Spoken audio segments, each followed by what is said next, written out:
तो ये आपका फोर्स लगी, सपोज करो एक बॉक्स है, इसमें ऐसा फोर्स लग रही 100 न्यूटन की, जो कि ये फोर्स हॉरिजॉन्टल के साथ मतलब एक्स एक्सिस के साथ 30 डिग्री बना रही है, और ये वाई एक्सिस है, ये एक्स एक्सिस है। तो अगर मैं बोलूं find horizontal and vertical components of force, चलिए बनाएंगे इसको। फाइंड हॉरिजॉन्टल कंपोनेंट मतलब ये वाला, वर्टिकल कंपोनेंट मतलब ये वाला, चलिए बनाएंगे। Find horizontal and vertical components of force. अगर मुझसे पूछा जाए भाई कि इसका हॉरिजॉन्टल कंपोनेंट क्या होगा, है ना, इसको मैं पकड़ के ले जाऊंगा एक्स एक्सिस में। जब ये एक्स एक्सिस में जाएगा तो कौन सा एंगल दब रहा है, 30 डिग्री। तो जो एंगल दबता है उसके साथ क्या लगाते हैं, कॉस लगाते हैं। तो हॉरिजॉन्टल कंपोनेंट ऑफ फोर्स को मैं एफ एक्स से डिनोट कर रहा हूँ। ये कितना हो जाएगा बेटा, एफ कॉस 30, एफ कॉस 30, और डायरेक्शन किधर है, एक्स एक्सिस में, तो आई कैप। ठीक है, एफ क्या है, फोर्स का मैग्नीट्यूड जो कि है 100, तो हो जाएगा 100 कॉस 30 कितना, √3/2 आई कैप। कितना आ जाएगा, 100√3 आई कैप। बोलो क्लियर है, sir sorry 50√3 sorry yes sir. 50√3 आई कैप, 50√3 आई कैप, ये हो गया horizontal component of this force. What is vertical component, तो मैं इसको खींच के ले जाऊंगा वाई एक्सिस, वाई एक्सिस में ले जाऊंगा तो कौन से एंगल से दूर जा रहा हूँ, 30 से। ठीक है, और भले आपको दिख रहा नहीं है कौन सा एंगल दब रहा है, 60, भाई यहाँ 60 है, तो मैंने बनाया नहीं है, लेकिन इसका मतलब 60 नहीं है ऐसा तो नहीं है। तो आप दोनों के टर्म में लिख सकते हो, चाहे मैं बोलूं एफ कॉस 60 या बोलो एफ साइन साइन 30, दोनों से आंसर तो सेम आना है। चाहे मैं 60 के टर्म में बताऊं चाहे 30 के टर्म में बताऊं, आंसर तो चेंज नहीं होना है।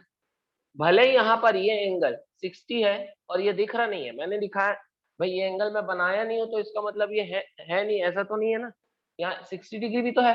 तो अगर मैं यहाँ से यहाँ लेके जाऊंगा तो कौन से एंगल से दूर जा रहा हूँ, 30 से, तो 30 के साथ क्या लगेगा, साइन। तो मैं ऐसा लिख सकता हूँ एफ वाई, तो मैं ऐसा लिख सकता हूँ 100 साइन 30, लिख सकता हूँ 100 साइन 30, और डायरेक्शन वाई कैप मतलब यस वाई सर। एक्सिस मतलब जे कैप। और क्या लिख सकता हूँ, 100 cos 60 लिख सकता हूँ, बोलो। Yes sir. है ना, अगर 60 के टर्म में लिखना चाहूँ तो cos लिखूंगा, क्यों, क्योंकि जब इसको यहाँ से यहाँ ले जाऊंगा तो 60 दब रहा है, तो जो एंगल दबेगा उसके साथ cos लगाओगे, जिस एंगल से दूर जाओगे उसके साथ साइन लगाओगे, दोनों का आंसर तो सेम आना है। चाहे साइन 30 लिखूं तो भी हाफ है, चाहे cos 60 लिखूं तो भी हाफ है, आंसर दोनों ही केस में क्या आना है, 50 जे कैप। बोलो क्लियर है, यस सर। Yes sir. और फोर्स को अगर मैं एज अ वेक्टर लिखूं तो फोर्स मतलब कोई भी वेक्टर अपने कंपोनेंट्स से मिलके बनता है, कोई भी वेक्टर अपने कंपोनेंट्स का वेक्टर सम होता है। तो इसके दो रेक्टेंगुलर कंपोनेंट है, एक हॉरिजॉन्टल कंपोनेंट, एक वर्टिकल कंपोनेंट, या फिर एक फोर्स का एक कंपोनेंट है एक्स एक्सिस के अलाउंग और दूसरा कंपोनेंट है वाई एक्सिस के अलाउंग। तो ये जो फोर्स है ये अपने दोनों कंपोनेंट से मिलके बनेगी। तो फोर्स को मैं क्या लिखूंगा, overall force is sum of its x component and y component, y component. है ना। ओवरऑल जो फोर्स है उसको मैं इधर लिख देता हूँ, इधर शायद थोड़ा सा कट रहा है। ओवरऑल जो फोर्स है it will be sum of its x component and y component. तो फोर्स को अगर मैं वेक्टर फॉर्म में लिखना चाहूँ तो कैसे लिखूंगा, 50√3i प्लस 50j। बोलो सही लिखा हूं, क्लियर है। Yes sir. Yes sir. Yes sir. हाँ, तो इस तरह से हम इसको यस सर। लिख सकते हैं, क्लियर है। नोट कर लो यहाँ तक बेटा।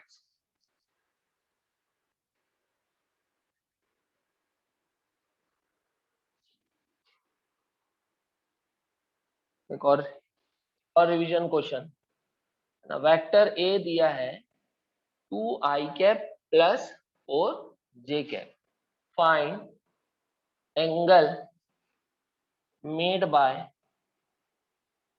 Vector A with x y and z axis. चलिए बनाएंगे इसको भी। वेक्टर ए आपको क्या दिया है 2i plus 2i plus 4j। Find angle made by vector A with x, y and z axis.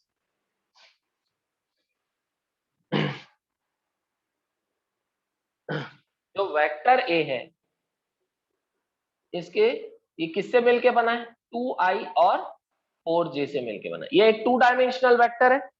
Vector A एक 2 डायमेंशनल वेक्टर है। इसका x कंपोनेंट भी है और y कंपोनेंट भी है। इन दोनों से मिलके ये बना है, मतलब इन दोनों का रिजल्टेंट ये है 2i और 4j दोनों से मिलके कौन बना है वेक्टर ए। मतलब 2i और 4j का रिजल्टेंट वेक्टर ए है।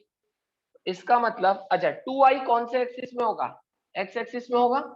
भाई i बोल रहा है तो ये अपने आप x एक्सिस में, और 4j कौन से एक्सिस में y एक्सिस में 4j।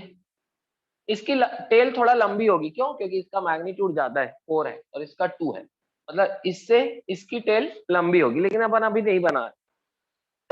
और क्योंकि ये दोनों से मिलके ये बना है, मतलब ये वेक्टर जो होगा वेक्टर ए जो होगा ये ट्रायंगल के थर्ड साइड को रिप्रेजेंट करेगा। करेगा कि नहीं? क्योंकि इन दोनों का रिजल्टेंट ये है, मतलब ये दोनों का ऑर्डर सेम होना चाहिए triangle law of vector addition के अकॉर्डिंग। टेल हेड इन दोनों का ऑर्डर सेम होना चाहिए और इसका ऑर्डर क्या होना चाहिए अपोजिट होना चाहिए।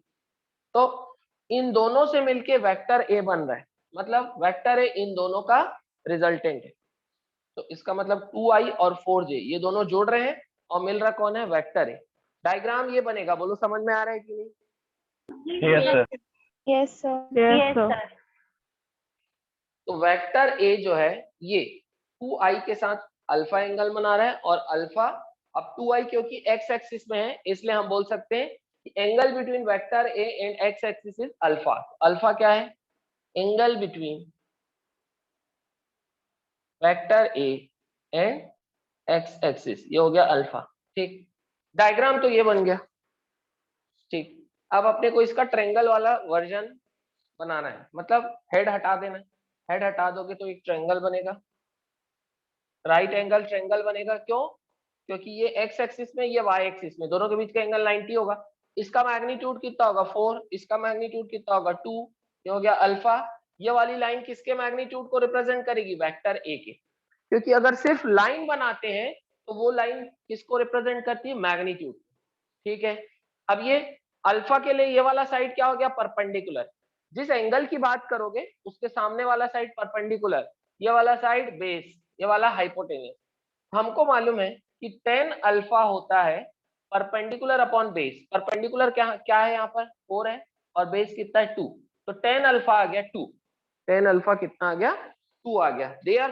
देयरफॉर अल्फा कितना आ गया बेटा tan इनवर्स 2। अब अपने को नहीं मालूम है कि tan अल्फा 2 है तो ये कौन सा एंगल होगा, कौन से एंगल के लिए tan अल्फा 2 आता है ये अपने को नहीं मालूम है, क्योंकि हमने स्टैंडर्ड वैल्यूज याद की है 0, 30 degree, 45 degree, 60 degree and 90 degree, इतना अपने को याद है। अपने को ये नहीं मालूम है कि कौन से एंगल के लिए 2 आता है, तो आंसर क्या लिखोगे alpha equals to tan inverse 2, ये आ जाएगा answer. What is alpha? Angle made by vector A with x axis. बोलो सही है क्या, समझ में आया? Yes, sir. हाँ बेटा। अब यहाँ पर अब एक इशू क्या आ गया कि प्रॉपर एंगल समझ नहीं आया अल्फा tan इनवर्स 2। तो अगर मुझे वेक्टर ए y एक्सिस के साथ कितना एंगल बना रहा है, ये अब 90 माइनस अल्फा करके नहीं निकाल सकते। जैसे मान लो अल्फा 30 आता तो 90 माइनस 30 कर देते तो वेक्टर ए y एक्सिस के साथ कितना एंगल बना रहा है वो निकल जाता। भाई ये अल्फा है तो ये हो जाता, ये क्या है 90 माइनस अल्फा है कि नहीं? अगर ये x एक्सिस है Yes, sir. और ये y एक्सिस है, अगर वेक्टर ए x एक्सिस के साथ अल्फा बना रहा है तो y एक्सिस के साथ 90 माइनस अल्फा बनाएगा, लेकिन अल्फा की वैल्यू ना प्रॉपर नहीं आई। आंसर ये भी लिख सकते हो, कोई दिक्कत नहीं है, 90 माइनस tan इनवर्स 2, ये भी आंसर सही है, कोई दिक्कत नहीं है, लेकिन इसमें मजा नहीं आएगा बेटा, है ना? तो ये भी आंसर सही है। बोलोगे सर अल्फा तो आ गया tan इनवर्स 2, अब 90 माइनस tan इनवर्स 2, ये आंसर लिखने में मजा आएगा क्या बताओ? ऐसा मजा नहीं आएगा आंसर लिखने में। तो अगर भाई मान लो ये अल्फा 30 आता तो फिर 90 माइनस 30 60, वो थोड़ा सा आंसर देने में वैसा अच्छा लगता है, लेकिन ये आंसर तो ये भी सही है, कोई दिक्कत नहीं है, लेकिन ऐसा नहीं देना है, ठीक है। अपने को फिर से अब डायग्राम बनाना है और डायरेक्टली अब क्या करना है, what is the vector, what is the angle made by vector A with y axis. ये जो डायरेक्टली एंगल निकालते हैं वो भी तरीका मैं बताया था। एक तो तरीका मैंने लास्ट क्लास में ये बोला था कि अगर ये आ गया तो फिर ये निकालने की जरूरत नहीं है, सीधा सीधा 90 माइनस ये कर दो। दूसरा तरीका ये भी बताया था कि डायरेक्ट ये एंगल कैसे निकालते हैं, ये भी बताया था, याद है आपको?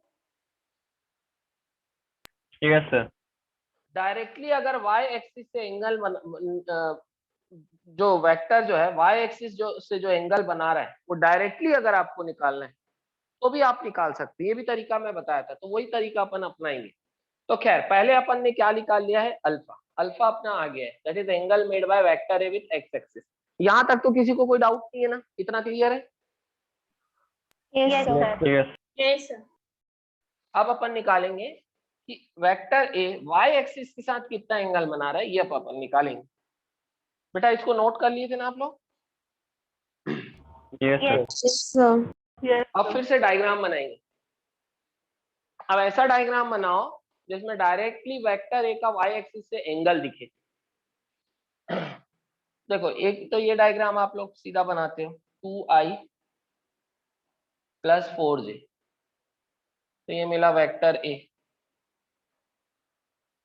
दूसरा डायग्राम ऐसा भी बना सकते हैं ना, 4j प्लस 2i, बना सकते हैं? यस ऐसे सर। ही बना सकते हैं। Yes, इसको उठा के Yes, sir. पैरेलली यहाँ शिफ्ट कर दो, इसको यहाँ से यहाँ ले जाओ। अब ये एंगल मेरे को डायरेक्टली दिख रहा है बीटा। दिस एंगल बीटा क्या है, एंगल मेड बाय वेक्टर ए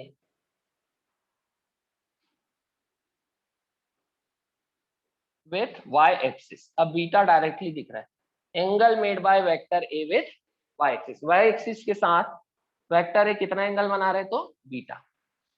तो अब अपन ये वाला ट्रायंगल देखें, ये भी एक राइट एंगल ट्रायंगल बनेगा, है ना। मैंने आपको पहले भी बताया था कि वेक्टर एडिशन कम्यूटेटिव होता है, चाहे आप a प्लस बी करो चाहे आप b प्लस ए करो, दोनों का मतलब एक है। तो वैसे यहां पर अपने को क्या दिख रहा है, 2i प्लस 4j, इसका इससे भी वेक्टर a मिलेगा, 2i करूं प्लस 4j करूं तो भी वेक्टर a मिलेगा, या 4j प्लस 2i करूं तो भी वेक्टर ए ही मिलेगा। तो दोनों डायग्राम सही है, चाहे ऐसा बना लो चाहे ऐसा बना लो, दोनों से रिजल्टेंट तो एक ही मिलेगा, वेक्टर ए। तो अपन ऐसा वाला डायग्राम क्यों बना रहे हैं, ताकि अपन डायरेक्टली बीटा फाइंड कर लें। तो अब मैं ये जो ट्रायंगल है बेटा पी ओ क्यू, ये जो ट्रायंगल है पी ओ क्यू, इसका मैं मैग्नीट्यूड मतलब ट्रायंगल डायग्राम बना रहा हूं। बता दो इसको, यहां तक लिख लिए आप लोग? Yes, sir. Yes, sir. तो देखिए इसका मैं इतना पोर्शन बना रहा हूँ, ये वाला, बस ये वाला। तो ये हो गया 4j, ये हो गया 2i और ये हो गया वेक्टर ए, ये एंगल है बीटा, ये ट्रायंगल बना रहा हूँ। इसका मैग्नीट्यूड 4 होगा, इसका मैग्नीट्यूड 2 होगा, और ये किसके बराबर होगा, वेक्टर ए के मैग्नीट्यूड के। तो यहाँ से tan बीटा कितना हो जाएगा। अब इसके लिए इस एंगल के लिए परपेंडिकुलर कौन हो गया, इसके सामने वाला साइड, तो ये परपेंडिकुलर हो गया, ये बेस हो गया, तो 4 इज बेस। तो अब tan बीटा कितना हो जाता है, tan beta is perpendicular upon base, that is 2/4। इसको कैंसिल कर सकते हैं 1/2, तो tan बीटा आ गया 1/2, therefore beta will be equals to tan inverse 1/2। बोलो क्लियर है, बोलो क्लियर है ये? Yes, sir. Yes, sir. Clear है ना बेटा? तो बीटा आ गया tan इनवर्स 1/2, नोट कर लो। अल्फा था tan inverse 2 and beta is tan inverse 1/2। चलो अच्छा, अब लास्ट पार्ट अपन देखते हैं। What is the angle made by vector A with z axis, बताओ क्या रहेगा आंसर? 90 degree. 90, very good 90 degrees. Very good. क्यों ऐसा? क्योंकि ये जो वेक्टर है, this vector is lying in xy plane, ये xy प्लेन में लाई कर रहा है, और z एक्सिस जो होगा वो इधर होगा। z एक्सिस जो होगा वो x, देखो ये x एक्सिस होगा, ये y एक्सिस होगा, ये प्लेन है, कोई भी प्लेन दो एक्सिस से मिलके बनता है। अब यहाँ पर i और j है, इसका मतलब वेक्टर a जो है ये कौन से दो एक्सिस में है, x और y, मतलब ये कौन से प्लेन में है, एक्स वाई प्लेन में। और तीसरा एक्सिस कौन सा होता है, z एक्सिस। अगर ये x एक्सिस है, ये y एक्सिस है, तो z एक्सिस ऐसा होगा। अगर ये x एक्सिस है, ये y एक्सिस है, तो ये xy प्लेन होगा। ये पूरा स्ट्रक्चर वेक्टर a बोलूं, है ना, ये जो वेक्टर a है ये इस प्लेन में लाई कर रहा है, xy प्लेन में। और ये z एक्सिस है, तो z एक्सिस जो होगा ये x इसे वेक्टर a के साथ कितना एंगल बनाएगा, 90 बनाएगा कि नहीं, बोलो। ये देखो ये ऐसा बाहर आ रहा है और ये इस प्लेन में लाई कर रहा है। देखो देखो ये वेक्टर a है, इधर है, और ये z एक्सिस है, दोनों के बीच का एंगल 90 होगा। ये z एक्सिस है, Yes, sir. वेक्टर इस प्लेन में लाई कर रहा है। तो the angle between vector a and z axis is 90 degree. तो इसका जो थर्ड पार्ट है वो अपन लिख लेंगे। ये आ गया सेकंड पार्ट का आंसर, ये आ गया सेकंड पार्ट का आंसर। और जो थर्ड है उसको लिखेंगे angle between vector a and z axis is 90 degree since vector A is lying on xy plane। ये कहां पर लाई कर रहा है, xy प्लेन में। बोलो क्लियर है ये? Yes, sir. चलिए नोट कर लीजिए, यहां तक कर रहा हूं, है ना। आप एक जनरल डायग्राम बनाएंगे। ये वेक्टर A है जो कि x एक्सिस के साथ अल्फा बना रहा है, तो वेक्टर A का x कंपोनेंट कितना होगा, a cos alpha i cap होगा, ठीक है। या फिर इसको अपन ax i कैप भी लिख सकते हैं। मतलब a cos अल्फा जो है ये क्या है, वेक्टर a के x कंपोनेंट का मैग्नीट्यूड है। मैंने आपको पहले ही बताया है कि कंपोनेंट भी एक वेक्टर होता है।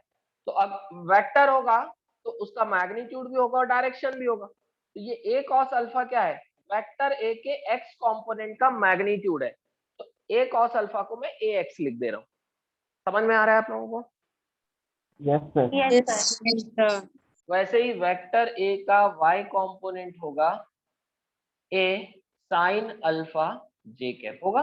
देखो a sin alpha j cap या फिर a y j। बोलो क्लियर है, a y j कैप। तो वेक्टर a को अपन लिख सकते हैं ax प्लस ay, या फिर वेक्टर a को हम लिख सकते हैं a cos alpha i plus a sin alpha j। या फिर क्या लिख सकते हैं वेक्टर a को ax i plus ay j। बोलो सही है? ऐसा भी लिख सकते हैं क्योंकि दोनों कंपोनेंट्स का सम होगा वेक्टर a। या इसको हम ऐसा भी लिख सकते हैं a cos alpha i plus a sin alpha j, या फिर ax i plus ay j। ठीक है यहाँ तक? Yes, sir. Okay. Vector a का मैग्नीट्यूड क्या हो जाएगा, अंडर रूट ऑफ i के सामने जो भी है उसका स्क्वायर करेंगे तो ax square plus ay square. बोलो सही है ये? अगर आपको वेक्टर a का मैग्नीट्यूड निकालना है, मैंने आपको बताया था कि किसी भी 2 डायमेंशनल वेक्टर का मैग्नीट्यूड कैसे निकालते हैं। तो वेक्टर a अगर आपको ये दिया है तो उसका मैग्नीट्यूड कैसे निकालोगे, अंडर रूट ऑफ i के सामने जो भी नंबर है उसका स्क्वायर करोगे। तो ये ax है, तो ax का स्क्वायर प्लस j के सामने जो भी नंबर है उसका स्क्वायर करोगे, ay स्क्वायर। बोलो क्लियर है ये? Yes, sir. Yes, sir. तो ये सारी चीजों को अपने को टिक करना है, ध्यान रखना है। चलो फिर tan alpha will be equal to ay by ax। बोलो सही है? Yes, sir. tan अल्फा किसके बराबर होगा, ay बाय ax के बराबर होगा। इतनी चीजें अपन नोट कर लेंगे। ये सारी चीजें अपन डिटेल में पढ़ चुके हैं। क्लियर है? इसको मैंने एक जनरल फॉर्म में लिखवा दी है। क्लियर है? Yes, sir. चलिए नोट कर लीजिए।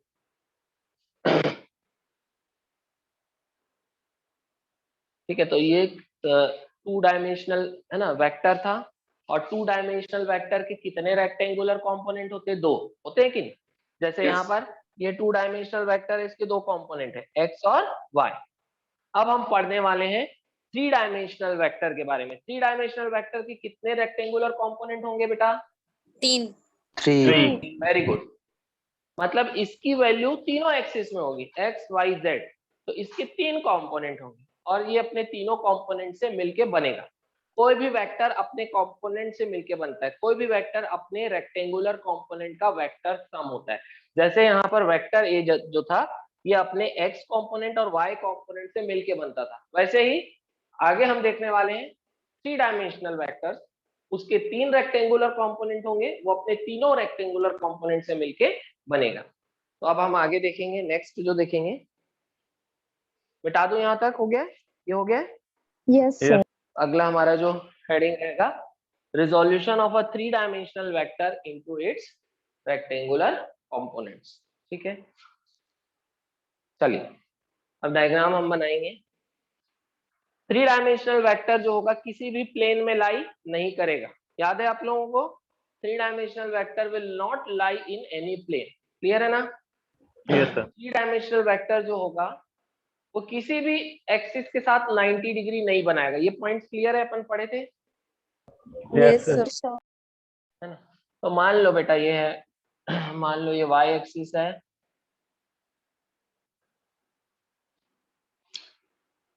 ये हो गया आपका एक्स एक्सिस, ये मान लो है वेक्टर ए। अब ये वेक्टर ऐसा है बेटा, बाहर निकला हुआ, ये ऐसा प्लेन में नहीं है, लेकिन मैं ऐसा बाहर निकाल के आपको बना नहीं सकता बोर्ड में, तो इसलिए इसको ऐसा बना रहा हूँ। लेकिन इसको आप ऐसा इमेजिन करोगे, ये बाहर है, ठीक है। और थर्ड एक्सिस कौन सा? ये वाला जेड एक्सिस। इसको भी अपन ऐसा नहीं बना सकते, इसलिए ऐसा बना रहा हूँ। थर्ड एक्सिस है जेड एक्सिस, ठीक है। तो मान लो कि ये जो वेक्टर है ये एक्स एक्सिस के साथ बना रहा है अल्फा, एक्स एक्सिस के साथ कितना एंगल बना रहे हैं? अल्फा। y के साथ 90 माइनस अल्फा नहीं बनाएगा, क्यों? क्योंकि ये इस प्लेन में लाई नहीं कर रहा है। प्लेन में लाई करता तो ये वाला एंगल अगर अल्फा होता तो दूसरा 90 माइनस अल्फा हो जाता, लेकिन ये ऐसा है बाहर में, ठीक है। तो अगर ये बाहर निकला हुआ है तो फिर ये अल्फा और ये 90 माइनस अल्फा नहीं होगा। मान लो ये एंगल बना रहा है बीटा, किसके साथ बना रहा है? वाई एक्सिस के साथ।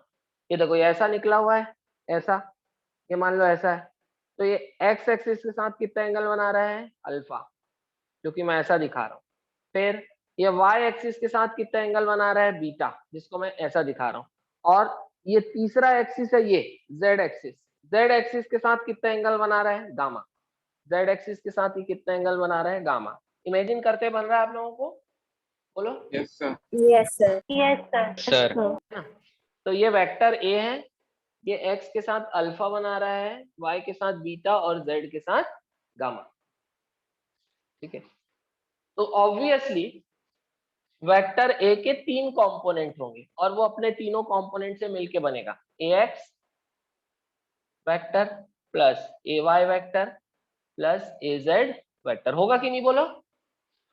इसका कंपोनेंट होगा, इसका y कंपोनेंट होगा और इसका z कंपोनेंट भी होगा, ठीक है। तो इधर जो इसका कंपोनेंट होगा वो कौन होगा? ए वाई। इधर जो इसका कंपोनेंट होगा वो कौन होगा? ए एक्स। और z एक्सिस की तरफ जो वेक्टर ए का कंपोनेंट होगा z एक्सिस की तरफ, वो कौन होगा? ए जेड। वो कौन होगा? ए जेड। बोलो क्लियर है यहाँ तक? ये डायग्राम बनाओगे बेटा साथ साथ में, आपने कोई डायग्राम बनाना है, ठीक।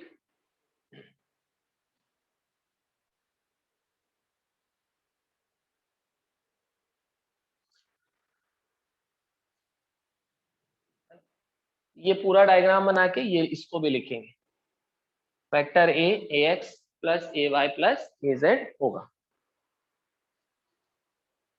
चलिए आगे बढ़ेंगे फिर। तो अब हम बात करेंगे ए एक्स की, ए वाई की और ए जेड। ए एक्स, ए वाई और ए जेड के बारे में हम बात करेंगे। चलो ये देखो ये वेक्टर ए है इधर, ठीक है। ये है एक्स एक्सिस, ये एंगल है अल्फा। अल्फा को दबाओगे तो वेक्टर ए कहां पहुंचेगा? अल्फा को दबाओगे तो वेक्टर ए कहां पहुंचेगा? एक्स एक्सिस में पहुंचेगा, यस सर। अल्फा Yes, को sir. दबाओगे तो वेक्टर ए कहाँ पहुंचेगा, एक्स एक्सिस में। अब ऐसे ही इमेजिन करो, ये इसी को वेक्टर ए को यही मानो और ये हो गया एक्स एक्सिस। अब ये इसमें थोड़ा सा प्रॉब्लम हो रही है समझाने में, मतलब मेरे को बार बार ऐसा ये मिट भी जा रहा है, तो उससे चाहिए वेक्टर ए, इसको एक्स एक्सिस में ले जाओ। अल्फा दब रहा है, यस सर। Yes, अगर अल्फा दब रहा है तो अल्फा के साथ क्या लगेगा, कॉस लगेगा कि साइन? कॉस। Cos लगेगा. Very good. तो वेक्टर ए एक्स को मैं क्या लिख सकता हूँ बेटा, ए कॉस अल्फा, और डायरेक्शन किधर है, एक्स एक्सिस की तरफ, आई कैप। बोलो लिख सकता हूँ, वेक्टर ए एक्स हो जाएगा। Yes sir. Vector A X क्या है, X component of vector A, vector ए का X component. What is this,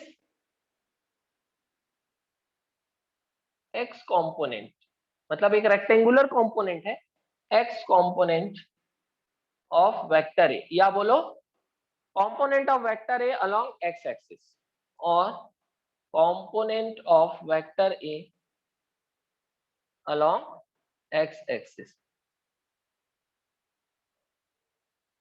तो वेक्टर A का x कंपोनेंट कितना होगा, तो इसका मैग्नीट्यूड कितना होगा, a cos अल्फा। भाई a को लेके जा रहे हैं, अल्फा को प्रेस कर रहे हैं, तो जिसको प्रेस करते हैं उसके साथ क्या लगाते हैं, cos लगाते हैं, तो ये जाएगा a cos अल्फा। डायरेक्शन किधर है, x एक्सिस में, इसलिए क्या लिखूंगा, a cos alpha I cap. बोलो क्लियर है ये? Yes, sir. yes, yes sir. चलो लिखो इसको। अच्छा, अगर मैं बोलूं कि वेक्टर ए के एक्स कंपोनेंट का मैग्नीट्यूड कितना है, या फिर वेक्टर ए के एक्स कंपोनेंट का मैग्नीट्यूड या तो मैं ऐसा रिप्रेजेंट करूंगा या तो ऐसा, ए कॉस अल्फा होगा कि नहीं बेटा? yes, भाई, ये वेक्टर ए कंप्लीट है वेक्टर फॉर्म में, ये पूरा वेक्टर ए है, सॉरी ये वेक्टर ए का एक्स कंपोनेंट है। अब ये एक वेक्टर है, अगर मुझे इसका मैग्नीट्यूड चाहिए तो आई कैप को हटा दो, जो बचा वो मैग्नीट्यूड होगा। आई कैप को हटाया, बचा क्या, ए कॉस अल्फा। तो ए कॉस अल्फा क्या है, वेक्टर ए के एक्स कंपोनेंट का मैग्नीट्यूड, ये वेक्टर ए के एक्स कंपोनेंट का मैग्नीट्यूड, जिसको मैं ऐसा भी डिनोट कर सकता हूँ और ऐसा भी, कि किसके बराबर होगा, ए कॉस अल्फा के। बोलो समझ में आया क्या ये? yes, yes sir. yes, sir. चल सर एक बार और। नेक्स्ट, अब हम बढ़ते हैं ए वाई में। ए वाई, ए वाई क्या होगा, ए वाई के लिए मुझे ए को कहाँ लेके जाना पड़ेगा, अगर वाई का कंपोनेंट, ए का वाई कंपोनेंट चाहिए तो कहाँ लेके जाना पड़ेगा, वाई एक्सिस में। कौन सा एंगल दब रहा है, बीटा। बीटा दब रहा है। अब कॉस, अब क्या लगाएंगे ए के साथ, कॉस बीटा, क्योंकि कौन सा एंगल दब रहा है, बीटा। तो ए का वाई कंपोनेंट क्या होगा बेटा, ए कॉस बीटा, और डायरेक्शन किधर है, वाई एक्सिस में, इसलिए क्या लिखेंगे, जे कैप। तो क्या लिखूंगा, ए कॉस बीटा जे कैप। बोलो आ रहा है समझ में? yes, sir. वेक्टर ए का y कंपोनेंट अगर मुझे निकालना है तो वेक्टर ए को लेके जाऊंगा y एक्सिस में, कौन सा एंगल दब रहा है, बीटा। कौन सा एंगल दब रहा है, बीटा। तो बीटा के साथ कॉस लगाऊंगा कि नहीं लगाऊंगा बेटा, बोलो? yes, sir. लगाऊंगा। yes, sir. तो वेक्टर ए को y एक्सिस में ले जा रहा हूं तो बीटा दब रहा है, इसलिए क्या लिखूंगा, a cos बीटा, और डायरेक्शन क्योंकि y एक्सिस में इसलिए j कैप। बोलो क्लियर है ये? yes, sir. Yes sir. ay है ना, तो ay क्या है, component of vector a along y axis. ay क्या है, component of vector a along y axis. y axis में वेक्टर ए का कंपोनेंट क्या है, ay। इसका मैग्नीट्यूड कितना है, a cos बीटा, और डायरेक्शन y एक्सिस में, इसलिए मैंने लिखा j कैप। तो अगर मैं बोलूं what is the magnitude of component of vector a along y axis, क्या होगा बोलो? A cos beta. Beta. a cos beta, very good, a cos beta. यहां तक क्लियर है बेटा? yes, sir. yes, sir. चलिए अब हम लास्ट देखेंगे इसके z कंपोनेंट के बारे में।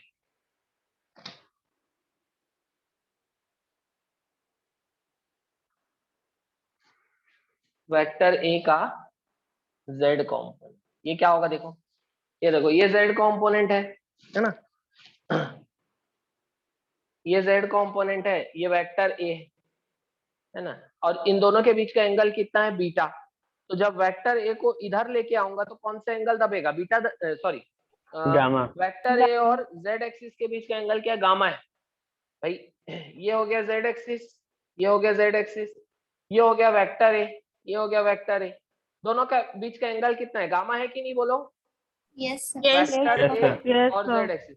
तो जब वेक्टर ए को जेड एक्सिस में लेके आऊंगा तो कौन सा एंगल दब रहा है? गामा दब रहा है। Yes, sir. Yes, sir. Yes, sir. Vector A को जब मैं जेड एक्सिस में लेके आऊंगा तो कौन सा एंगल दब रहा है? गामा दब रहा है। Yes. तो अब गामा के साथ क्या लगेगा? कॉस लगेगा। तो ए जेड क्या हो जाएगा? ए कॉस गामा। डायरेक्शन किधर? जेड एक्सिस, इसलिए ठीक है। बोलो समझ में आए? Yes, Yes, sir. Yes, sir. तो लिख लेंगे। तो ए जेड क्या है? वेक्टर ए जेड क्या है? Component of vector A along z axis, component of vector a along z axis। और इस कंपोनेंट का मैग्नीट्यूड कितना होगा? ए जेड का मैग्नीट्यूड A cos gamma.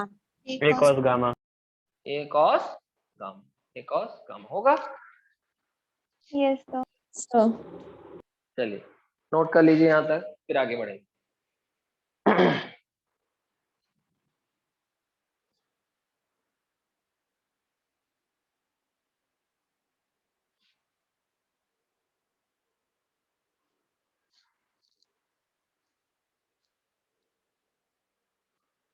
तो अब हम वेक्टर ए को क्या लिख सकते हैं बेटा? ए एक्स प्लस ए वाई प्लस ए जेड। इसको हम क्या लिख सकते हैं वेक्टर ए को?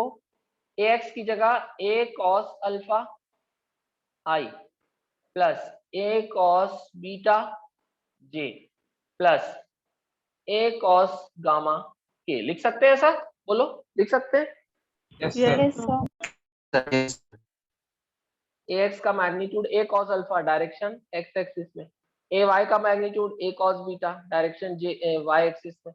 ये हो जाएगा ए जेड का magnitude A cos gamma direction z axis में। या फिर इसको हम ऐसा भी लिख सकते हैं, ए एक्स आई, मतलब ए कॉस अल्फा की जगह ए एक्स लिख रहा हूँ। What is A cos alpha?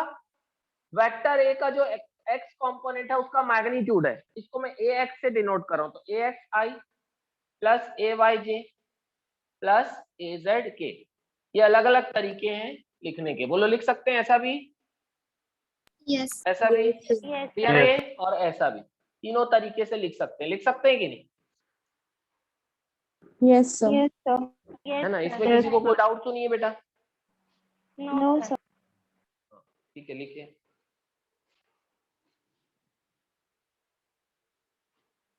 अब अगर मुझे वेक्टर ए का मैग्नीट्यूड निकालना है तो तरीका वही है। क्या करते थे? जैसे मान लो वेक्टर ए है 2i plus 3j plus 4k।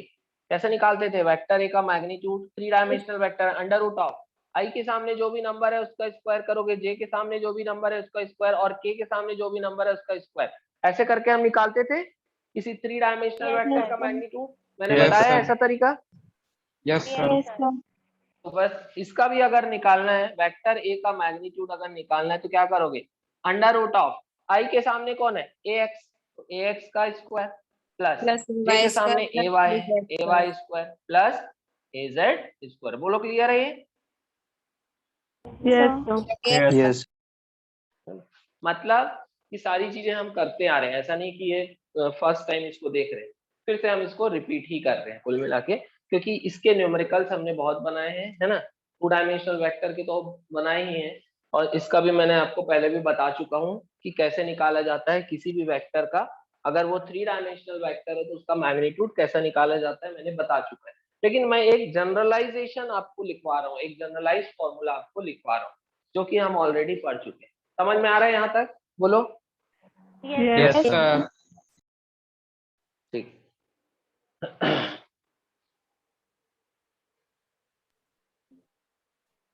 चलिए मिटा रहा हूँ बेटा इसको। Yes, sir. Yes, sir. अब देखेंगे कि ए एक्स मतलब वेक्टर ए के एक्स कंपोनेंट का मैग्नीट्यूड, ये ए कॉस अल्फा है। बोलो, क्लियर है? Yes, sir. Therefore cos alpha क्या हो जाएगा? ax by a होगा कि नहीं? cos अल्फा क्या हो जाएगा? ax by a Yes, हो sir. जाएगा। Yes, sir. What is ax? Vector a के x कंपोनेंट का magnitude. What is a? Complete magnitude of vector a, पूरे वेक्टर a का मैग्नीट्यूड है a। बोलो क्लियर है ये? Yes, sir. Yes, sir. Yes, sir. चलिए, वैसे ही ay क्या होता था? a cos beta, therefore cos beta क्या हो जाएगा? ay by a। बोलो क्लियर है? एंड az होता था a cos gamma, therefore cos gamma हो जाता है az by a। बोलो यहां तक क्लियर है? Yes, sir. Yes, sir. cos alpha, cos beta और cos गामा। देखो, अगर अपने को cos अल्फा पता चल गया तो अल्फा निकाल सकते हैं। What is alpha? Alpha is the angle made by vector A with x axis. अगर अपने को cos, भाई cos अल्फा कैसे? cos अल्फा अगर ax by a है तो अल्फा क्या आ जाएगा? cos Cos inverse inverse AX by. ax by a आएगा कि नहीं? Yes, sir. Yes, sir. वैसे ही अगर बीटा cos बीटा अगर a y by a है तो बीटा क्या आ जाएगा? cos inverse a by a। अगर अपने को cos अल्फा पता है तो अपन अल्फा निकाल सकते हैं, अपन बीटा निकाल सकते हैं और गामा निकाल सकते हैं। मतलब हम वेक्टर ए का डायरेक्शन फाइंड कर सकते हैं। भाई what is alpha? Alpha is the angle made by vector A with x axis. What is beta? Beta is the angle made by vector A with y axis. And what is gamma? Gamma is the angle made by vector A with z axis. तो मैंने आपको पहले भी बताया है कि angle बताना भी एक तरीका है डायरेक्शन बताने का। कोई वेक्टर किसी एक्सिस के साथ कितना एंगल बना रहा है, इस वैल्यू को बताना भी एक तरीका है डायरेक्शन बताने का। बोलो बताया हूं? Yes, sir. Yes, sir. Yes, sir. Alpha beta और गामा की वैल्यूज निकाल के हम वेक्टर ए का डायरेक्शन बता सकते हैं। तो इसलिए cos अल्फा, cos बीटा और cos गामा को बोला जाता है directional cosines of a vector. क्या बोलेंगे? cos अल्फा, cos बीटा और cos गामा को क्या बोला जाता है? Directional cosines of vector A. बोलो क्लियर है? Yes, sir. तो लिखेंगे अपन note point here, cos alpha, cos beta and cos gamma are known as directional cosines of vector A। बोलो क्लियर है? तो अगर आपसे Yes, बोला sir. गया कि find directional cosines of vector ए, मतलब क्या फाइंड करना है? cos alpha, cos beta and cos gamma. बोलो क्लियर है ये? Yes, sir. Yes, sir. Note करेंगे।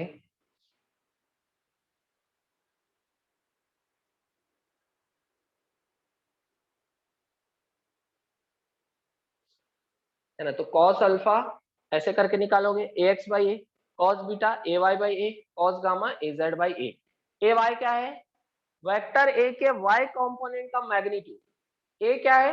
वेक्टर a का मैग्नीट्यूड। az क्या है? वेक्टर a के z that कंपोनेंट का component का मैग्नीट्यूड। magnitude. और a क्या है? वेक्टर a का मैग्नीट्यूड। क्लियर है यहाँ तक? Yes, sir. Yes, Yes, sir. sir. अब इसको हम क्वेश्चन से भी इसको हम और एनालाइज करेंगे तो आपको और समझ में आएगा।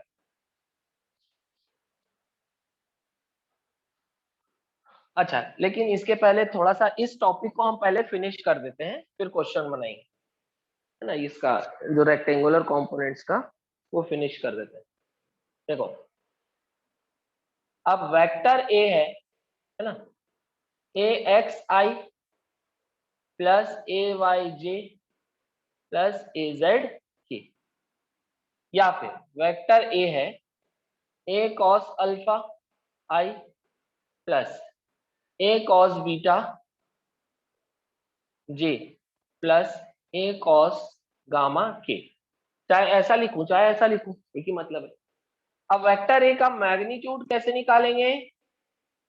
जिसको हम स्मॉल ए बोलेंगे, वेक्टर ए का मैग्नीट्यूड स्मॉल ए, इसको कैसे निकालेंगे? Under root of a x square plus A y square plus A z square. बोलो ऐसे निकालेंगे?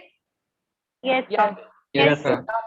या फिर ए एक्स की जगह ए कॉस अल्फा है, ए एक्स स्क्वायर की जगह ए कॉस अल्फा का होल स्क्वायर, जिसको हम ऐसा भी लिख सकते हैं A square cos square alpha. इसका मतलब है ए कॉस अल्फा का whole square plus A square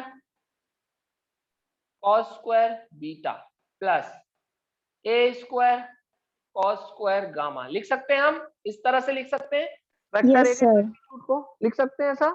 Yes, sir. Yes, sir. तो this is the magnitude of vector ए। अब दोनों साइड में स्क्वायर कर रहा हूं, तो ये ए स्क्वायर हो जाएगा और ये रूट हट जाएगा, ए स्क्वायर हो जाएगा A square cos square alpha plus A square cos square beta plus A square cos square gamma. बोलो क्लियर है यहाँ तक? कोई डाउट तो नहीं है? No sir. No, sir. अब यहाँ से ए स्क्वायर कॉमन निकल के इस ए स्क्वायर से कैंसिल हो जाएगा। Yes, चलो sir. मैं लिख Yes, देता हूँ sir. पूरा। ये ए स्क्वायर है, ए स्क्वायर ए स्क्वायर ए स्क्वायर कॉमन निकला, ब्रैकेट में क्या बचा? Cos square alpha plus cos square beta plus cos square gamma बचा। ए स्क्वायर कैंसिल, यहाँ 1 बचा। बोलो Yes, बचा कि sir. नहीं? Yes, sir. Yes, sir. यहाँ 1 बचा, मतलब cos square alpha plus cos square beta plus cos square gamma, ये 1 होता है। मतलब डायरेक्शनल कोसाइन के स्क्वायर का सम, कॉस अल्फा का स्क्वायर मतलब डायरेक्शनल कोसाइन का स्क्वायर है, तो डायरेक्शनल कोसाइंस के स्क्वायर का सम हमेशा कितना होगा? 1 होगा। बोलो क्लियर है? Yes, sir. Yes, Yes, sir. Note कर लेंगे, cos square alpha plus cos square beta plus cos square gamma हमेशा 1 होगा। कोई भी 3 डायमेंशनल वेक्टर हो, उनके डायरेक्शनल कोसाइन के स्क्वायर का सम हमेशा 1 आएगा। बोलो क्लियर है? Yes, sir. Yes, sir. Note कर लीजिए, यहां तक नोट कर लीजिए बेटा।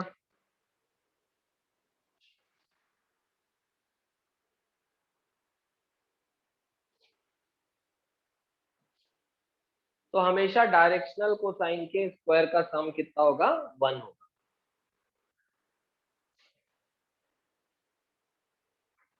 ये कैसे प्रूफ हुआ है सबको समझ में आया ना? हैंड्स अप करेंगे अगर ये पूरा प्रूफ समझ में आ गया तो, हैंड्स अप करेंगे।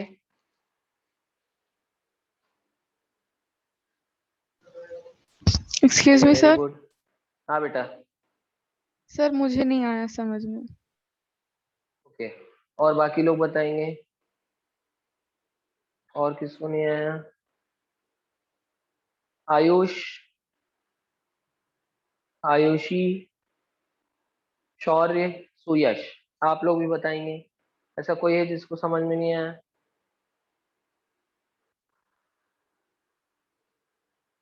बेटा लास्ट क्लास आप अटेंड किए हो राशि? Yes sir. Last class attend किए हो ना आप? Yes sir. हाँ चलो देखो, मैं ये बोल रहा हूँ अच्छे से देखो, फिर से इसको अपन रिवाइज कर लेते हैं एक बार। चलो क्वेश्चन लिखेंगे। आपको दिया बेटा वेक्टर ए दिया है आई cap plus 2 J cap plus 3 के कैप। क्या क्या फाइंड करना है? देखिए, find first magnitude of vector A, second directional cosines of vector ए। चलिए बनाएंगे दोनों। क्या है? देखो वेक्टर ए दिया आपको आई cap plus 2 J cap plus 3 के कैप। पहला क्या फाइंड करना है? मैग्नीट्यूड ऑफ वेक्टर ए। दूसरा क्या फाइंड करना है? डायरेक्शनल कोसाइंस ऑफ वेक्टर ए। दूसरा अपने को फाइंड करना है डायरेक्शनल कोसाइंस ऑफ वेक्टर ए।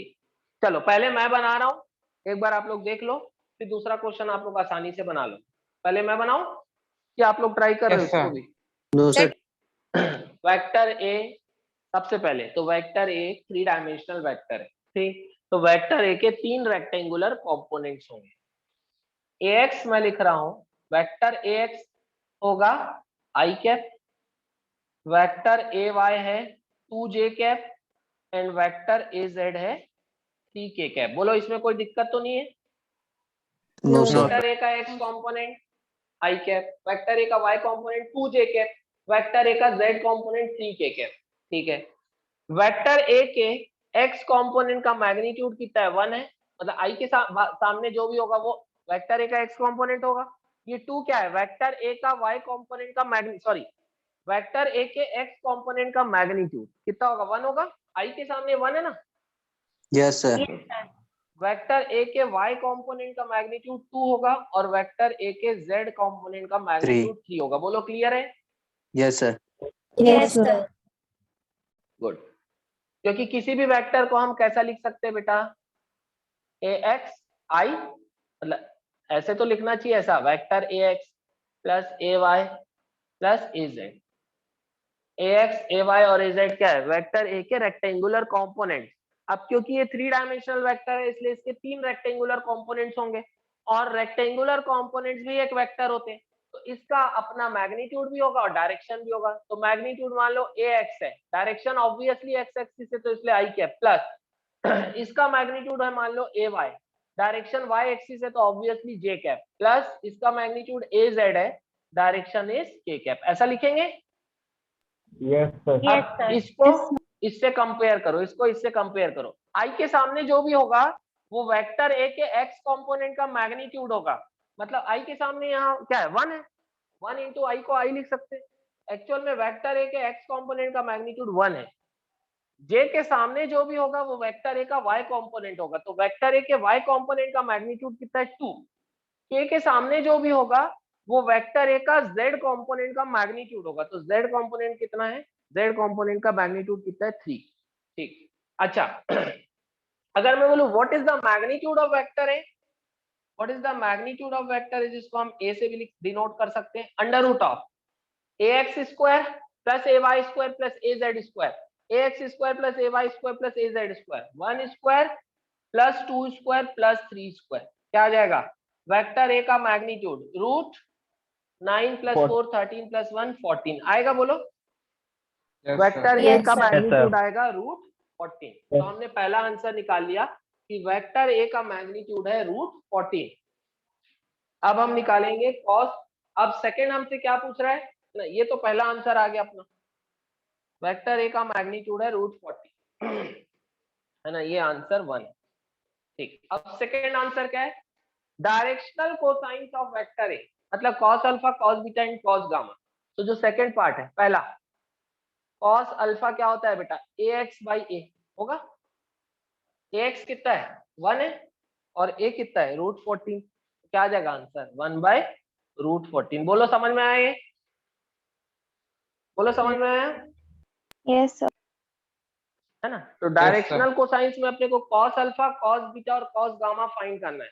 तो कॉस अल्फा आ गया 1 बाई रूट 14, कॉस बीटा क्या होता है A Y by A, root 14. Vector ए के वाई कंपोनेंट का मैग्नीट्यूड जो कि 2 है, upon what is A magnitude of vector A जो कि रूट 14 है। बोलो क्लियर है।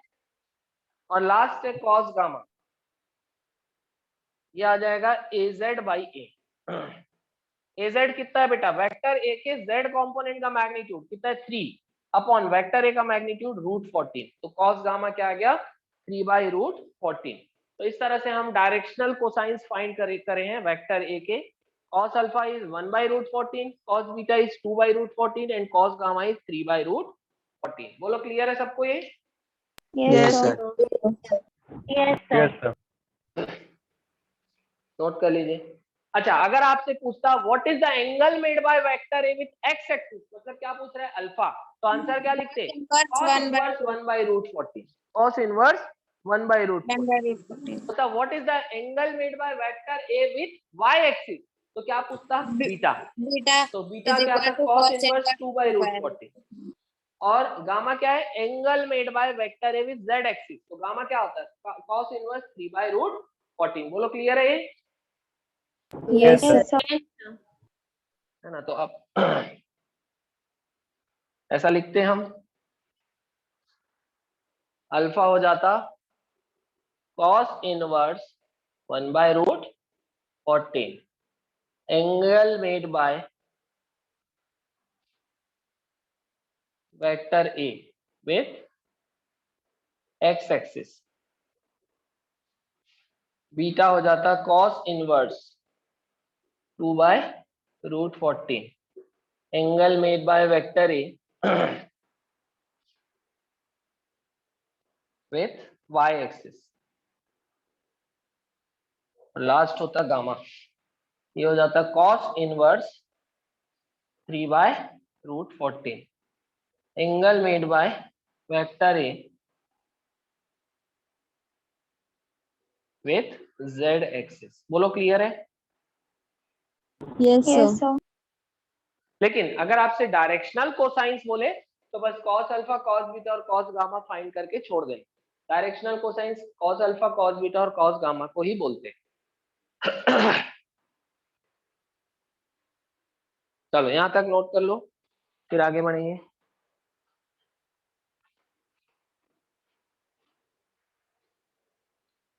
चलो मिटाओ बेटा, हो गया। Yes, sir. Yes, sir. Yes. Components of a rectangular components of a three dimensional vector.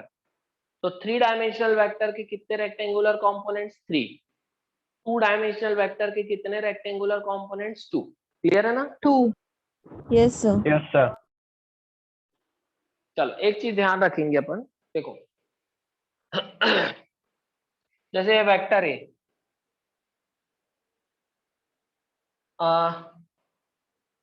Rectangular component मतलब इस वेक्टर ए की वैल्यू एक्स एक्सिस में, वाई एक्सिस में और जेड एक्सिस, ये तो है ना।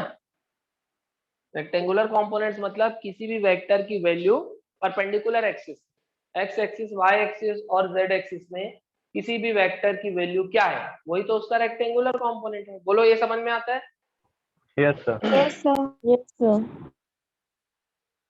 है ना?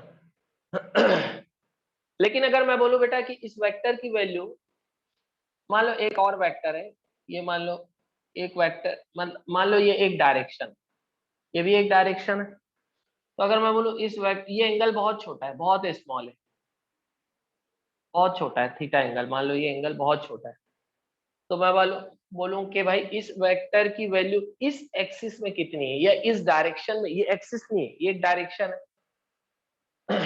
इस डायरेक्शन में कितनी, तो ए को यहां लेके जाओगे, कौन सा एंगल दब रहा है? थीटा दब रहा है भाई। Yes, इस sir. डायरेक्शन में वेक्टर ए है, देखो इस डायरेक्शन में वेक्टर ए है, और ये एक डायरेक्शन, ये एक पर्टिकुलर, ये कोई एक जनरल रैंडम डायरेक्शन है, इस डायरेक्शन और वेक्टर ए के बीच का एंगल है मान लो थीटा। तो अगर मैं बोलूं what is the angle made by vector A with this direction, sorry what is the component of vector A, what is the component of vector a in this direction, तो मुझे ए को यहां लेके आना पड़ेगा भाई। जैसे मैं अगर पूछता what is the rectangular component of vector a along x axis, मतलब मुझे ए को लेके आना पड़ता है एक्स एक्सिस में। What is the rectangular component of vector a along x axis, मतलब मैं क्या पूछ रहा हूं, वेक्टर ए की वैल्यू एक्स एक्सिस। लेकिन भाई जरूरी थोड़ी ना है कि हमेशा किसी वेक्टर की वैल्यू एक्स वाई या जेड एक्सिस में ही फाइंड करना हो। अगर मैं पूछूं कि भाई ये वेक्टर ए है, इसकी वैल्यू इस डायरेक्शन में कितनी होगी, इसके लिए मुझे क्या करना पड़ेगा, वेक्टर ए को इधर लेके आओ, वेक्टर ए को इधर लेके आऊंगा तो कौन सा एंगल दब रहा है? थीटा दब रहा है, Yes, sir. दब रहा है कि नहीं? और मान लो इस डायरेक्शन का यूनिट वेक्टर है एन कैप, मान लो भाई ये भी तो एक डायरेक्शन है ना, खाली एक्स वाई जेड ही एक्सिस थोड़ी ना डायरेक्शन होते, बीच में भी तो डायरेक्शन होते। तो मान लो इस डायरेक्शन का यूनिट वेक्टर है एन कैप, यूनिट वेक्टर का काम क्या होता है? डायरेक्शन देना। Direction तो बता। मतलब इस डायरेक्शन का यूनिट वेक्टर है एन कैप, तो मैं अगर मुझे इस वेक्टर की वैल्यू इस डायरेक्शन में फाइंड करना है, तो मैं कैसे लिखूंगा इसको, कैसे फाइंड करूंगा, वेक्टर ए को इस डायरेक्शन में लेके आओ, कौन सा एंगल दब रहा है? थीटा। तो वेक्टर ए का इस डायरेक्शन में मैग्नीट्यूड कितना होगा? ए कॉस थीटा। ये हो गया मैग्नीट्यूड। मैं क्या फाइंड कर रहा हूं? वेक्टर ए की वैल्यू इस डायरेक्शन, मतलब वेक्टर ए का कंपोनेंट फाइंड। अब देखो, अब क्या ये डायरेक्शन अगर एक्स वाई या जेड में से नहीं है, अगर किसी एक्स वाई या जेड एक्सिस में से नहीं है ये डायरेक्शन, तो फिर मैं इसके लिए रेक्टेंगुलर कंपोनेंट वर्ड यूज नहीं करूंगा। रेक्टेंगुलर कंपोनेंट वर्ड कब यूज करोगे? जब आपको किसी वेक्टर की वैल्यू एक्स वाई या जेड एक्सिस में फाइंड करना होगा। तो अगर मैं बोल रहा हूं what is the value of vector a along x axis, तो इसकी जगह मैं और क्या बोल सकता हूं, what is the rectangular component of vector a along x axis. तो रेक्टेंगुलर कंपोनेंट वर्ड जो है इसका भी यूज किया जाता है जब हम किसी वेक्टर की वैल्यू फाइंड करते हैं एक्स वाई या जेड एक्सिस। लेकिन अगर किसी जनरल डायरेक्शन में फाइंड करना हो, है ना, जैसे कि ये डायरेक्शन ना ही एक्स एक्सिस में, ना ही वाई एक्सिस में, ना ही जेड एक्सिस में, तब मैं बोलूंगा कि I am finding the component of vector ए। अब रेक्टेंगुलर कंपोनेंट वर्ड यूज नहीं करेंगे, अब हम क्या वर्ड यूज करेंगे, सिंपली कंपोनेंट। तो मैं बोलूंगा what is the component of vector a in this direction. मैं ऐसा नहीं बोलूंगा what is the rectangular component of vector a in this direction, वो गलत हो जाएगा, क्योंकि रेक्टेंगुलर कंपोनेंट क्या होता है, किसी भी वेक्टर का कंपोनेंट एक्स वाई या जेड एक्सिस में क्या कहलाता है, रेक्टेंगुलर कंपोनेंट।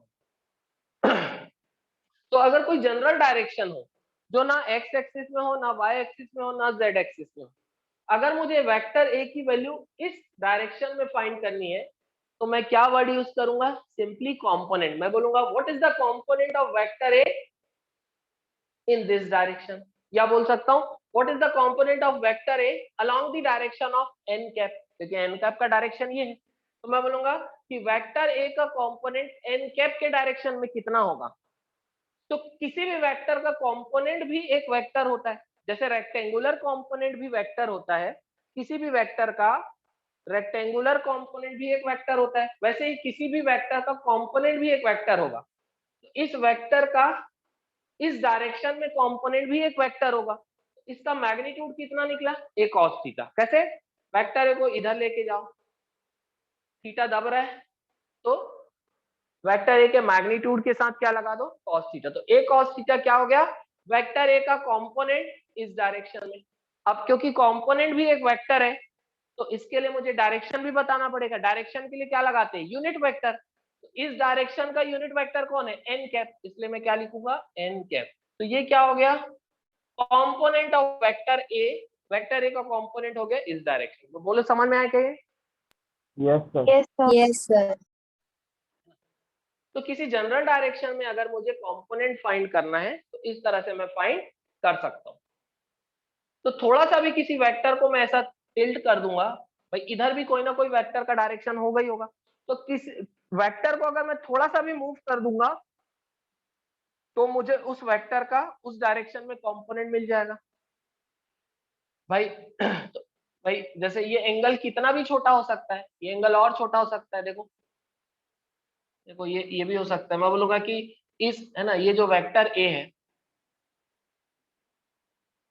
इसका कंपोनेंट इस डायरेक्शन में बताओ, ये एंगल बहुत छोटा है डी थीटा, इस डायरेक्शन में बताओ, तो क्या होगा, a cos b थीटा, ये हो गया मैग्नीट्यूड। और इस डायरेक्शन में जो भी यूनिट वेक्टर होगा, मान लो x कैप है, तो यहाँ x कैप लिख दूंगा। तो किसी भी वेक्टर को आप थोड़ा सा भी टर्न करोगे, तो उस डायरेक्शन में उस वेक्टर का कंपोनेंट मिल सकता है, मिल सकता है कि नहीं। किसी भी वेक्टर को थोड़ा सा भी टर्न करो, ये वेक्टर है, ये इस डायरेक्शन में, इस वेक्टर, ये वेक्टर है, और ये डायरेक्शन एकदम जस्ट इसके पास से जा रहा है, इस डायरेक्शन में भी इसका कंपोनेंट होगा, थोड़ा सा इधर टर्न करो। ऐसे ही कंपोनेंट कितने हो सकते हैं, तो इनफाइनाइट हो सकते हैं।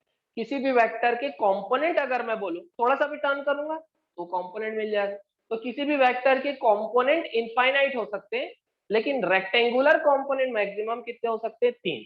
अगर 2 डायमेंशनल वेक्टर है तो उसके रेक्टेंगुलर कंपोनेंट 2 होंगे, कंपोनेंट इनफाइनाइट हो सकते हैं।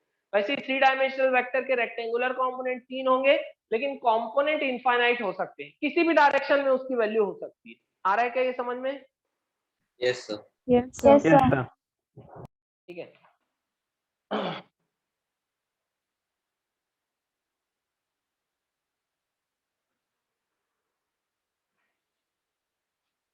तो नोट करके आप लोग लिखेंगे,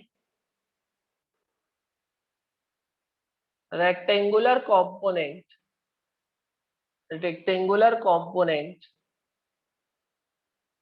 of a 2-dimensional vector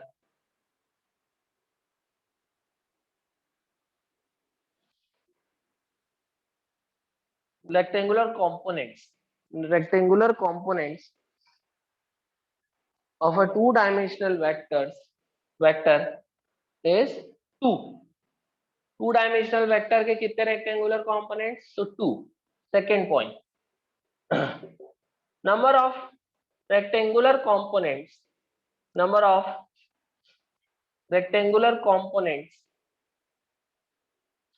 of a three-dimensional vectors of a three-dimensional vector is 3. Three dimensional vector के कितने रेक्टेंगुलर कंपोनेंट हो सकते हैं? 3.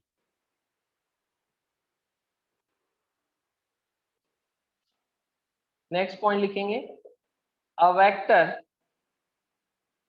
कैन बी रिजॉल्व्ड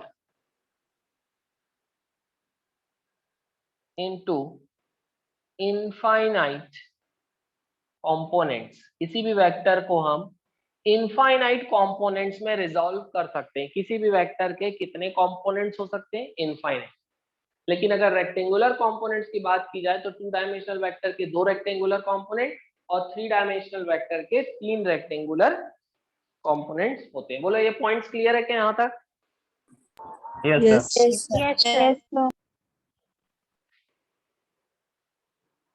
चलिए अब हम सीखेंगे कि बेटा अगर वेक्टर्स आपको आई, जे और के टर्म में दिए हों तो उनको ऐड और सब्ट्रैक्ट कैसे करते हैं.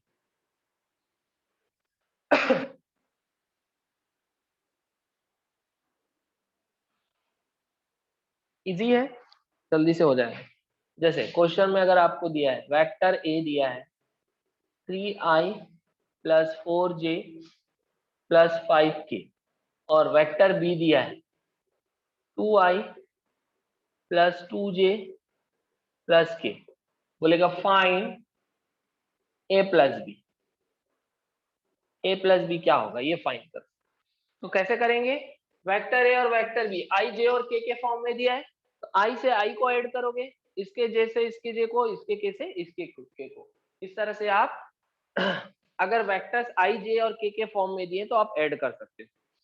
एक तो तरीका होता है कि वेक्टर ए का मैग्नीट्यूड दे दे, वेक्टर बी का मैग्नीट्यूड दे दे और दोनों के बीच का एंगल दे दे. तो फिर a + b का मैग्नीट्यूड कैसे निकालोगे? √a² + b² + 2ab cos theta. एक तो वो तरीका तो अलग हो गया. लेकिन अगर ये i, j और के फॉर्म में दिए हो तो ऐड और सब्ट्रैक्ट कैसे करना है? तो सीधा सीधा इसका आंसर a + b फाइंड करना है. तो 3i + 2i कितना? 5i प्लस 4j + 2j कितना? 6j प्लस 5k + k कितना? 6k. ये आ जाएगा क्या? a + b. समझ में आ गया क्या? क्लियर हो रहा है? Yes, sir. Yes, तो sir. इसका आई से इसका आई ऐड हो जाएगा, इसके जैसे इसका जे ऐड हो जाएगा, इसके के से इसका के ऐड हो जाएगा. मतलब किसी भी वेक्टर का x कंपोनेंट दूसरे वेक्टर के x कंपोनेंट से ही जुड़ेगा. किसी भी वेक्टर का y कंपोनेंट दूसरे के y कंपोनेंट से ही जुड़ेगा. किसी भी वेक्टर का z कंपोनेंट दूसरे के z कंपोनेंट से ही जुड़ेगा. बोलो क्लियर है ये? Yes, sir. Yes, sir. Yes, sir. Yes, sir. Clear. Next question लिखेंगे. वेक्टर ए दिया है 3i + 7j + k. Vector b is i + 2j + 3k. Find a + b. बताओ क्या रहेगा? 4i + 9j 9j + 4k. 4k. हाँ very good. क्या आ जाएगा बेटा आंसर? a + b फाइंड करना है. a + b 3 और ये इधर i है मतलब 1i. 3i + 1i 4i plus 7j + 2j 9j 9j plus + 4. ये k है मतलब 1k + 3k 4k. तो ये क्या मिला मुझे? a + b. बोलो क्लियर है? Yes, Yes. sir. Yes, sir. Yes, sir. Next question करेंगे. वेक्टर a दिया है आपको i + j. वेक्टर b दिया है 2i + 3j + 4k. ये आपको दिया है. Find magnitude of a + b. Find magnitude of a + b. चलिए बनाएंगे. वेक्टर a दिया है i + j. वेक्टर b दिया 2i + 3j + 4k. Find magnitude of a + b. पहले हम फाइंड करेंगे a + b. ये वेक्टर है, ये वेक्टर भी है. इन दोनों का रिजल्ट है. एक नया वेक्टर मिला a + b. ये एक नया वेक्टर है. ये इन दोनों के जुड़ने से मिलेगा.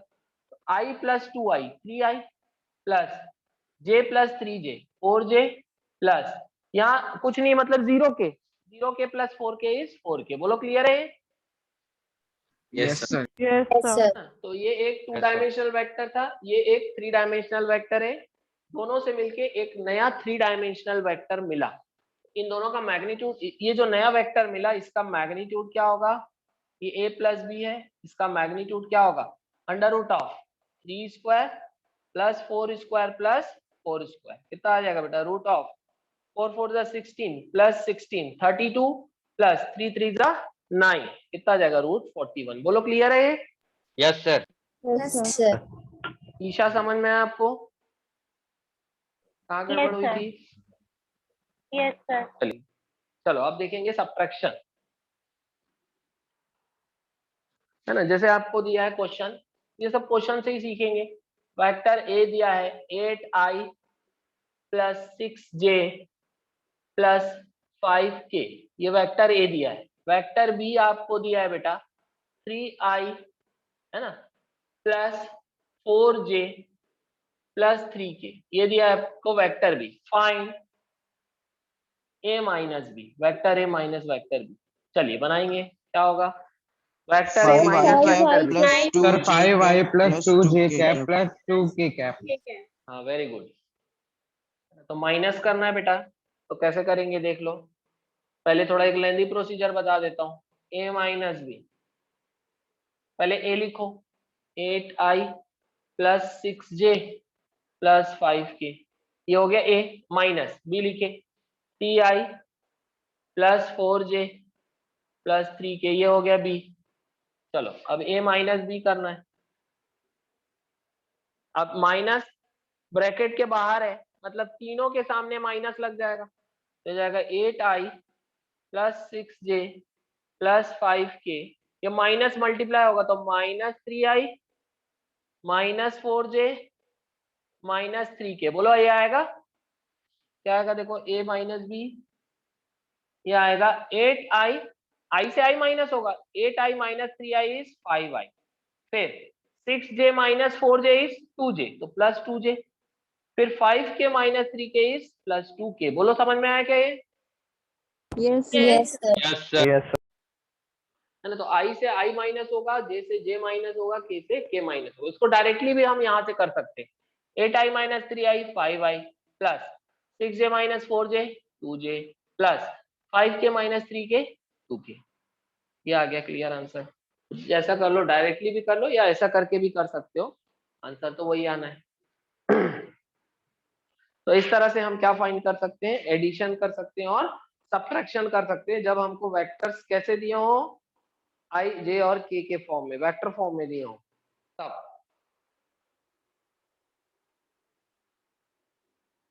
चलो नेक्स्ट क्वेश्चन लिखेंगे। क्लियर है बेटा? यहाँ तक कोई डाउट तो नहीं है? No, No, sir. No, sir. No, sir. Three forces, F1 equals to I plus j plus k, F2 equals to 2I minus j plus 3k and F3 are acting on a body which is kept at equilibrium.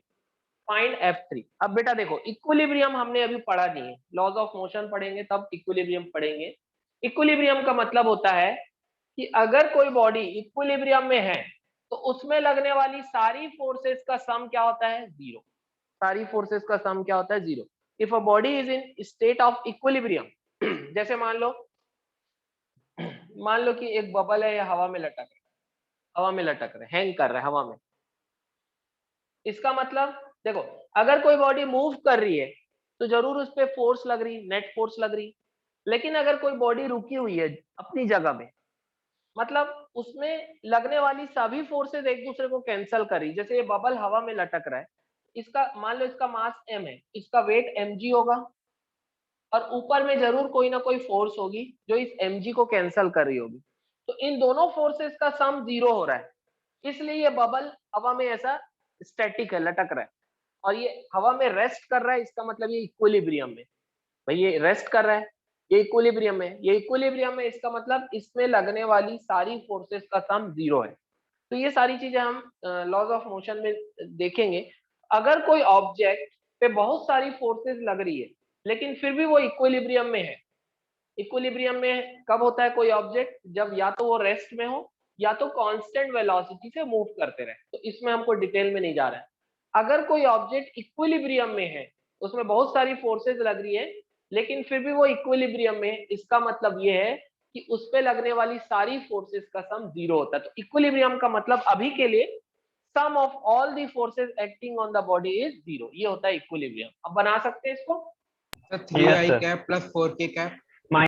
चलो check कर लेते हैं बेटा, check कर लेते हैं। देखो तीन फोर्सेस लग रही है, तीन फोर्सेस लग रही है, F1, F2 और F3। F1 पता है, F2 पता है, F3 अननोन है और बॉडी इक्विलिब्रियम में ये इंफॉर्मेशन है। इसका मतलब तीनों फोर्सेस का sum that is F1 plus F2 plus F3 क्या होना चाहिए? 0 होना चाहिए, मतलब नल वेक्टर होना, 0 नहीं होना चाहिए क्योंकि भाई ये वेक्टर है, तो वेक्टर का सम भी एक वेक्टर होता है, इसलिए अपन 0 ना लिखे नल वेक्टर लिखेंगे। बोलो क्लियर है यहाँ तक? Yes, sir. Yes, sir. Yes. इसका मतलब ये भी होगा बेटा कि अपने को फाइंड करना है F3। F3 will be equal to minus of F1 plus F2 होगा क्या? बोलो होगा। ये पूरे को उठा के उधर ले जाओ Yes, तो sir. पूरे के सामने माइनस आ जाएगा। बोलो क्लियर है? Yes, sir. Yes, sir. F3 will be equal Yes, to, sir. ये पूरा उठा के इधर आ जाएगा तो माइनस लग जाएगा, तो F3 will be equal to minus of F1 plus F2। तो एक काम करते हैं अपन F1 प्लस F2 फाइंड कर लेते हैं, उसके सामने माइनस लगा देंगे तो क्या आ जाएगा? F3 आ जाएगा। तो F3 क्या हो जाएगा? देखो minus of F1 plus F2। F1 कितना है? I plus J plus K, I plus J plus K, ये मैंने लिखा है F1 प्लस F2 क्या है बेटा? 2I minus J plus 3K, 2I minus J plus 3K, ये हो गया F2। ठीक है, तो क्या क्या कैंसिल हो रहा है देख लो, J माइनस J कैंसिल हो जा रहा है। देखो अभी पहले हम ब्रैकेट के अंदर को सॉल्व करेंगे, फिर सभी जो भी आंसर आएगा उसको माइनस से मल्टीप्लाई कर देंगे। बोलो एग्री कर रहे हो? Yes, sir. Yes, sir. Yes sir. तो F3 क्या आ जाएगा देख लो, F3 विल बी, माइनस तो बाहर है ही, अब I से I को जोड़ो, I प्लस 2I कितना होगा? 3I, ठीक है, plus J minus J cancel, बचा क्या? K प्लस 3K क्या बचा? Plus 4K। बोलो क्लियर है यहाँ तक? Yes, sir. Yes, ये sir. क्या Yes, निकला है? sir. 3I Yes, sir. Plus 4 क्या है? ये क्या है? F1 प्लस F2, लेकिन F3 क्या है? Minus of F1 plus F2, तो F3 हो जाएगा माइनस ऑफ दिस, इसके सामने भी माइनस, इसके सामने भी माइनस, तो आंसर आएगा माइनस 3I माइनस 4K, जो सभी का आंसर है, ऑलमोस्ट सभी का आंसर है। वेरी गुड, ठीक है, ऑलमोस्ट सभी का आंसर आया था बेटा, minus 3I minus 4K। Very good, समझ में आया कहाँ गड़बड़ हुई थी? आयुष थांतराटे बेटा और पुष्पा, आपको समझ में आया कहाँ गड़बड़ हुई थी? Hemant? Yes, sir. Yes sir समझ में आ गया। चलिए नोट कर लीजिए यहाँ तक question. A force of 4 Newton is inclined at an angle of 60 degree from the vertical. Find its components along horizontal and vertical directions. कि आप देखो, मैं एकदम कॉन्सेप्ट से चलता हूँ, है ना, आप लोगों को एक एक चीज कॉन्सेप्ट बताऊंगा, हमको रटना नहीं है।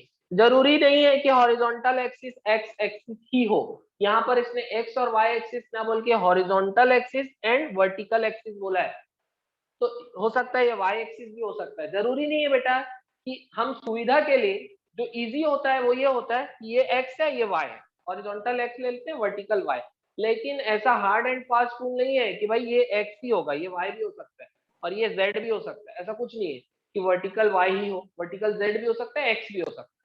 तो यहाँ क्लियरली कुछ नहीं बोल रहा है, यहाँ वर्टिकल और हॉरिजॉन्टल वर्ड यूज कर रहा है, तो इसलिए हम वेक्टर फॉर्म में नहीं बता सकते, पूरा आई कैप और जे कैप के फॉर्म में नहीं बता सकते, क्योंकि आई कैप में तभी बोलूंगा जब ये पक्का बोले, ये एक्स एक्सिस बोलेगा और इसको ये वाई एक्सिस बोलता है। ये वर्ड क्या यूज कर रहा है? वर्टिकल और हॉरिजॉन्टल, तो हॉरिजॉन्टल एक्सिस वाई एक्सिस भी हो सकता है। मेरा पॉइंट समझ रहे हैं आप लोग? Yes, sir. Yes, sir. Yes, sir.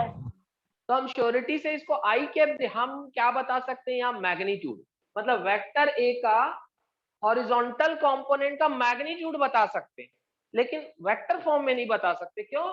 क्योंकि ये इसको एक्स एक्सिस नहीं बोल रहा है और इसको वाई एक्सिस नहीं बोल रहा है। अगर ये बोलता कि ये एक्स एक्सिस, अगर ये ऐसा बोलता कि ये जो फोर्स है ये वाई एक्सिस के साथ 60 डिग्री बना रही है, तो फिर मैं इसको आई और जे के टर्म में बता सकता था, पूरा वेक्टर फॉर्म में बता सकता था। जो वेक्टर, ये जो फोर्स है इसका एक्स कंपोनेंट का मैं वेक्टर फॉर्म बता सकता था, इसके वाई कंपोनेंट का मैं वेक्टर फॉर्म बता सकता था। लेकिन कब, जब क्वेश्चन में क्लियरली बोलता कि this is x axis and this is y axis. लेकिन क्या कहीं दिया है क्या आपको कि हॉरिजॉन्टल एक्सिस एक्स एक्सिस से दिया है क्या, कहीं बताओ?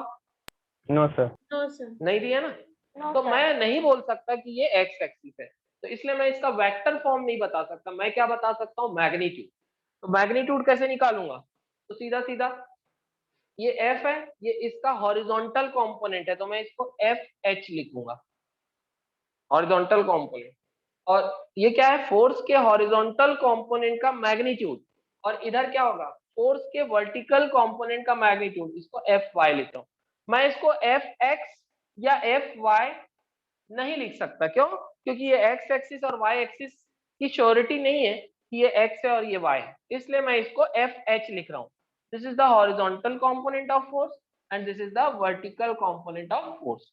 वैसे तो आप बनाने के लिए तो आप अपनी तसल्ली के लिए बोल सकते हो, नहीं सर हॉरिजॉन्टल को एक्स ही लेते हैं, तो लिख सकते हैं, तो वो रिस्क है।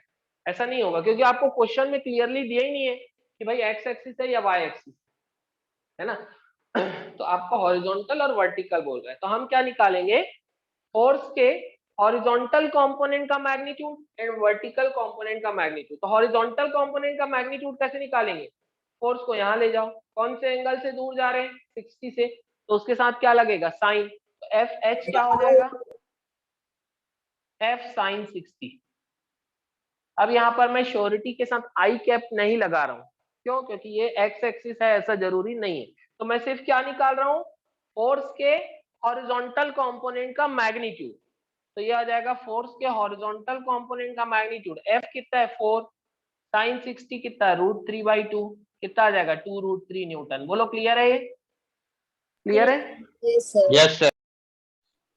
अब ऐसे ही No, फोर्स के sir. वाई कंपोनेंट का मैग्नीट्यूड, फोर्स के वाई कंपोनेंट का सर समझ मैग्नीट्यूड। नहीं आया। हाँ बेटा, आपको ऐसा दिया है, अगर आपको एक फोर्स दी है जो एक्स एक्सिस से 30 डिग्री बना रही है, आप जनरली ये लोगे ना, इसको एक्स एक्सिस लोगे और ये वाई एक्सिस लोगे। ये फोर्स है, ये 30 बना रही है, लेकिन आप ऐसा भी ले सकते हो, अगर डायग्राम नहीं दिया तो इसको एक्स एक्सिस भी ले सकते हो, इसको वाई एक्सिस भी ले सकते हो। और फोर्स जो है वो अब एक्स से 30 बना रही, तो दोनों डायग्राम तो सही है ना, कहाँ गड़बड़ है? सर पर आंसर तो अलग अलग आएंगे ना। सेम आएगा ना बेटा। चाहे ऐसा करूं, इसको वेक्टर फॉर्म में लिखो, एफ कॉस 30, इसका एक्स कंपोनेंट एफ कॉस 30 होगा, डायरेक्शन आई कैप, प्लस इसका वाई कंपोनेंट क्या होगा, एफ साइन 30 जे कैप। अगर इसको वाई एक्सिस मान रहा है, इसको एक्स एक्सिस मान रहा है, ऐसा लिखूंगा इस फोर्स को वेक्टर फॉर्म में, यस सर। cos 30 मतलब √3/2, तो f √3/2 आई प्लस sin 30 मतलब 1/2 f/2j। आप ऐसा भी करके सॉल्व कर सकते हो। आपको डायग्राम नहीं दिया है और बोल रहा है कि भाई फोर्स जो है एक्स एक्सिस के साथ 30 डिग्री बना रहा है, अब फोर्स को वेक्टर फॉर्म में लिख के बताओ, तो ऐसा लिखोगे। अगर आप ऐसा बना रहे हो, अगर आप ऐसा बना रहे हो तो भी क्या लिखोगे, यस सर। एफ, इसका एक्स कंपोनेंट तो यही है ना, क्योंकि आपने इसको यस एक्स सर वही रहेगा। f cos 30। अब क्योंकि ये आपके लिए x है इसलिए आई कैप, कहने का मतलब x एक्सिस के लिए I cap, not for horizontal and vertical, x के लिए आई, y के लिए j और z के लिए k। बोलो क्लियर हुआ क्या ये? यस सर क्लियर हो गया। बाकी सॉल्व कर लेते हैं। तो ये हो गया, ये वर्टिकल एक्सिस हो गया, ये हो गया हॉरिजॉन्टल एक्सिस हो गया, ये हो गई फोर्स। फोर्स का मैग्नीट्यूड कितना है 4 न्यूटन का, और फोर्स जो है 60 डिग्री में इंक्लाइंड है विद द वर्टिकल। अब इस फोर्स का हम हॉरिजॉन्टल कंपोनेंट निकालेंगे एंड वर्टिकल कंपोनेंट। तो हॉरिजॉन्टल कंपोनेंट अगर मुझे निकालना है तो ये हो जाएगा, इस फोर्स को मुझे लेके जाना पड़ेगा इस डायरेक्शन में, तो कितना हो जाएगा, किससे दूर जा रहा है 60 से, f sin 60।